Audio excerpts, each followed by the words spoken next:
2.5 कोटी रुपये दे नाहीतर तुला जीवे ठार मारू अशी धमकी कापूस व्यापाऱ्याला देण्यात आली आहे। अहिल्यानगरमध्ये हा धक्कादायक प्रकार घडला।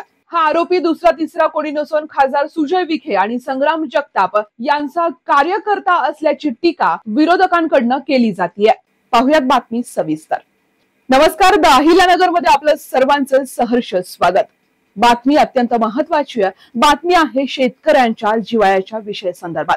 शेतकऱ्यांच्या कापसाबद्दलची मोठी या ठिकाणी लूट झाली आहे। एका व्यापाऱ्याकडे हा कापूस असताना मात्र त्या व्यापाऱ्याचंच या ठिकाणी अपहरण करण्यात आलंय आणि अपहरण झाल्यानंतर त्या व्यापाऱ्याकडनं तब्बल 30 लाख रुपये देखील उकळण्यात आलेत।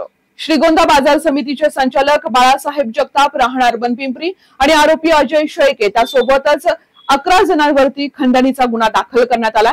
यातील आरोपी अजय शेळके याचे माजी खासदार सुजय विखे आणि आमदार संग्राम जगताप यांच्या सोबतचे फोटो सध्या व्हायरल होत आहेत। आरोपी हा माजी खासदार सुजय विखे व आमदार संग्राम जगताप यांचा निकटवर्ती असल्याची टीका विरोधकांकडून केली जाते। तो कधी विखे यांच्या सोबत जेवताना दिसतोय तर कधी हातात हात मिळून फिरतानाही दिसतोय, तर एकीकडे आमदार संग्राम जगताप यांच्या सोबत चहा घेताना देखील हा आरोपी अजय शेळके दिसत आहे।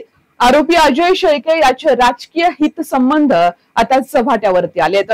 त्यामुळे आता या प्रकरणामध्ये नेमकं काय घडतं हे पाहणं फार महत्त्वाचं आहे।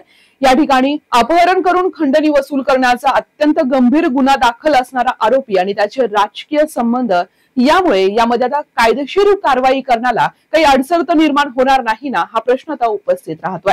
2.5 कोटीची खंडणी मागितल्या प्रकरणी श्रीगोंदा कृषी उत्पन्न बाजार समितीचे संचालक बाबासाहेब जगताप, अजय शेळके, शुभम महाडिक आणि इतर तिघांसह इतर 7 ते 8 अनोळखी इसमान सुमारे 11 जणांवरती श्रीगोंदा पोलीस ठाण्यामध्ये गुन्हा दाखल करण्यात आलाय।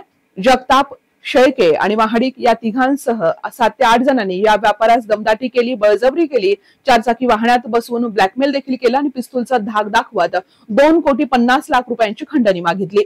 या व्यापाऱ्यानं आपल्या जीवाच्या बचावासाठी 30,30,000 रुपये रोख दिले आणि भीतीपोटी त्यानंतर उरलेले पैसे देतो म्हणून सुटका करून घेतली। मात्र यातला आरोपी अजय शेळके याचे राजकीय हितसंबंध असणाऱ्याचे फोटो सध्या सोशल मीडियावरती व्हायरल होत आहे। आरोपी अजय शेळके याचे राजकीय नेत्यांसोबतचे उठणे बसणे आणि विशेष म्हणजे या ठिकाणी माजी खासदार सुजय विखे आणि आमदार संग्राम जगताप यांच्या सोबतचे फोटो जिल्हाभरामध्ये व्हायरल होत आहेत।